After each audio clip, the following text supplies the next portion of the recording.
Bonjour tout le monde, comment allez-vous? Bien dormi? C'est reparti pour une belle journée sur votre radio préférée.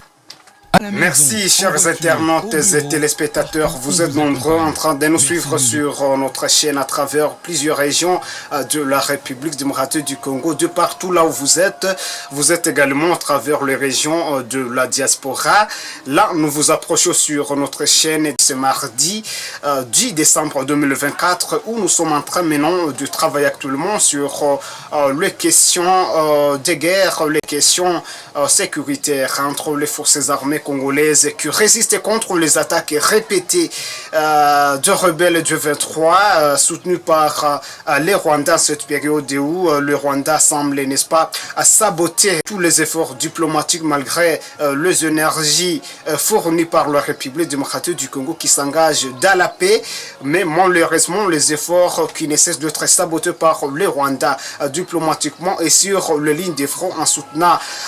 militairement le rebelle du 23 RDF. Ce matin, nous sommes en train de vouloir vous signifier qu'il y a une accalmie malgré la précarité de la situation en territoire de Massissi dans plusieurs localités où dernièrement il y avait deux affrontements entre les Wazalendo qui soutiennent les FARDC contre le rebelle du 23. Par exemple, vous savez, avant-hier il y avait eu des bombardements perpétrés par le rebelle du 23 sur l'agglomération de Kimoka située dans le groupement Kamuronza. C'est à peu près 2 km de la cité stratégique de Sake, bien qu'il n'y avait pas eu d'affrontement direct entre ce terroriste du 23 RDF et le VDP Wazalendo dans cette région, mais entre-temps, il y a une accalmie. Ce matin, selon les informations en notre possession avec des sources sûres, des sources sécuritaires dans la région, d'où la population est en train, n'est-ce pas, d'évacuer librement les occupations malgré toujours la situation qui peut être tendue d'un moment à l'autre. Mais voici que le 23 RDF est en train, n'est-ce pas, de vouloir terroriser la population dans cette région, pas seulement la population, mais aussi vouloir, n'est-ce pas, déjouer stratégiquement les énergies militaires de l'autre côté, ce qui fait que ces terroristes puissent bombarder la population innocente de l'agglomération de Kimoka, comme dans ses habitudes, ce qu'il a toujours fait dans plusieurs localités, dans plusieurs villages où ils occupent actuellement. D'où les forces armées de la République démocratique du Congo et le VDP Wazalendo ne peuvent jamais céder aux caprices des terroristes du F23 dans cette région, malgré le largage de bombes qu'ils sont en train de faire. C'est ce qui apparaît d'ailleurs comme résultat de la frustration à partir des échecs répétés et qui sont en train d'enregistrer au cours de ces 8 jours au niveau de la partie sud du territoire de Lubero, où ils sont en train actuellement de subir une frappe radiparose de la part des forces armées congolaises FARDC et le VTP Wazalendo de cette région. D'où en territoire de Massissi, les forces armées congolaises et le VTP Wazalendo qui continuent à sécuriser la cité de Sake, une résistance sécuriste croissante depuis le mois de février 2024. Nous vous rappelons franchement que c'est depuis le 7 février 2024 le M23 a commencé à terroriser la cité de Sake avec de tentatives répétées de vouloir prendre contrôle de cette cité, mais enfin, donc vous comprenez que depuis le mois de février jusqu'à la fin de cette année, c'est toute une année en train de tenter de prendre cette cité stratégique de Sake. Mais hélas, il est observé qu'il s'agit de tentatives vaines qui sont fournies. Les forces armées congolaises, le VDP Wazalendo reste,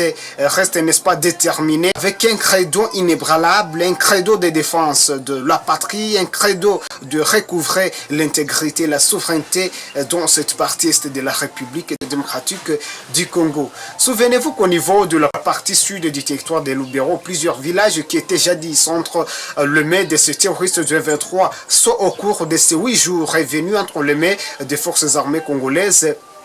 soutenu par le VDP dans cette région. D'où les affrontements qui avaient surgi sont des affrontements qui ont fait aboutir au contrôle triomphal de plusieurs villages qui étaient sous contrôle terroriste qui sont déjà revenus entre les mains des VDP et FARDC. Donc Kasege, Luofu, Boatingue, Kanyati et d'autres alentours. Comprenez que le degré de défense, de reprise de ces villages, c'est un credo inébranlable que possèdent les forces armées congolaises accompagné par le VDP Wazalendo. La situation reste étendue bien sûr à travers n'est-ce pas, ces différentes zones. Les terroristes qui sont dans certaines positions ne sachent pas comment, n'est-ce pas, échapper au sort qui peuvent être infligés d'un moment à l'autre et qui peuvent tenter de manipuler la population avec de fausses informations. Donc la situation reste sous contrôle des forces armées congolaises et le VDP Wazalendo à travers plusieurs localités cette journée du mardi 10 décembre 2024 contre les attaques terroristes qui peuvent être perpétrées par le rebelle RDF. Nous vous demandons alors de pouvoir vous abonner nombreux, continuer à partager nos informations, vous abonner massivement, activer la cloche des notifications en dessous de cette vidéo. Et cette cloche des notifications que vous aurez activée va vous permettre de trouver nos diverses notifications quand nous serons en train toujours, n'est-ce pas, de revenir, vous donnant ce qui sera en train de prévaloir sur les lignes de front à travers plusieurs localités et villages de différents territoires de la province du Nord qui vont entre ces deux belligérants. Merci, rendez-vous dans la suite des productions.